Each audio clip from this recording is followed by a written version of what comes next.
నా మనసు అటు ఇటు పోయిందనుకో, అటు ఇటు తిరిగి అక్కర్లేని విషయాల వైపు పెడుతుందనుకో, దానివలన చాలా ప్రమాదం, ఆత్మ నశించిపోతుంది. ఆ చేసిన పాపాలకి కోట్ల జన్మలు తిరియక్కునైపోవాలి.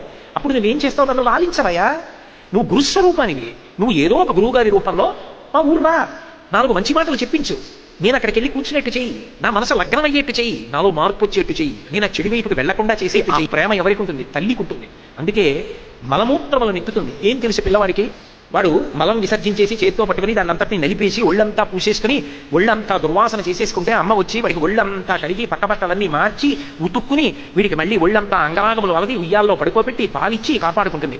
పాలసారికి చెవి దగ్గరికి వెళ్ళి లోపలికి చీమ వెళ్ళి కుట్టి వాడు ఏడుస్తుంటే లోపలికి చీమ వెళ్ళిందని గ్రహించి తన చీర నోట్లో పెట్టుకుని తిరిచేసి చెవిలో పెట్టి చీమని బయటికి లాగి చెవి ఎర్రపడింది, నాన్న చచ్చిపోయాను రా నాన్న, చూడలేదు రా నాన్న అని కళ్ళమ్మ నీళ్లు పెట్టుకుంటుంది.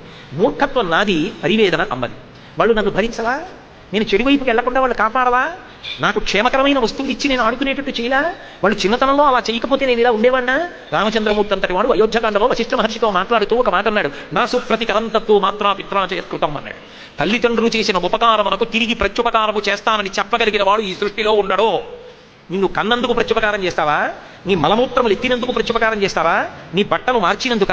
తిరుమలలో వెంకటేశ్వర స్వామి దర్శనానికి వైకుంఠం క్యూ కాంప్లెక్స్ లో వెడుతుండగా పాల కోసం ఏడిస్తే ఇంతమంది ఉన్నారని చూడకుండా స్తన్యం ఇచ్చి పాలిచ్చి నీ కడుపు ఆకలి తీర్చిన తల్లికి నువ్వేమిచ్చి రుణం తీర్చుకుంటావు?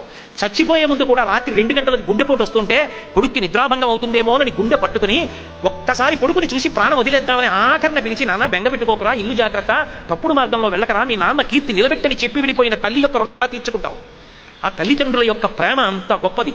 కన్న తల్లిదండ్రుల ప్రేమ అంత గొప్పదైతే శ్రీకాళహస్తీశ్వరుడు జ్ఞానప్రసూనాంబల యొక్క ప్రేమ, వాళ్ళ వాత్సల్యం ఎంత గొప్పదై ఉంటుంది.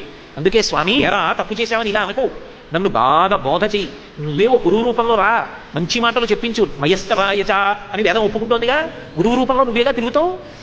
వచ్చి మంచి మాటలు చెప్పు, తప్పు నాన్న పాడైపోతావురా, అలా చేయకూడదురా, అనునయమైన మాటలు చెప్పు, పునశ్చోత్తమ సంత్వమాది, మళ్ళీ మళ్ళీ మంచి మాటలు చెప్పించి నేను మారేటట్టు చెయ్యి, మంచి పనులు చేసేట్టు చెయ్యి. చేశావు కదా అని అడ్డు పెట్టి నన్ను నీ దగ్గరికి తీసేసి, ఒకవేళ నేను ఏం చేయలేదనుకో, ఏం చేయలేదని చెప్పాడు కదా అని తీసేసుకో.